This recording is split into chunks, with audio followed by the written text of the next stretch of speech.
It also suggested low water preserve, a solo picnic. Now you can't do this. Hold on. I'm laughing because I know this for a fact.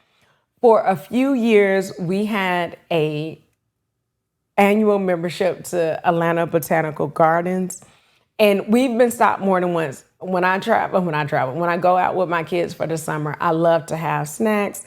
Sometimes we'll do sandwiches. If you have young kids, you know what I mean. You want to make sure nobody's hungry. This says a solo picnic at Atlanta Botanical Garden. You can't do that because what happens when you pull out food and someone that works there, if they're around, they're supposed to tell you. And I've only had one person tell me. I had one person tell me at the entrance. I went with another mom and she had like a McDonald's coffee. And the lady was like, "Oh, you can't bring in outside food." I was like, "Oh, no, that's no problem." We just walked by the lady. I apologize. And that same day, I think I ended up bringing my kids a peanut butter and jelly sandwich.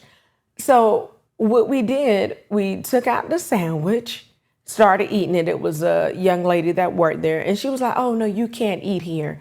If it's something like chips or something like that, they don't mind, water, no problem." But she said, if you actually pull out sandwiches or something like that, they don't suggest that you eat there. I think she told me the reason why.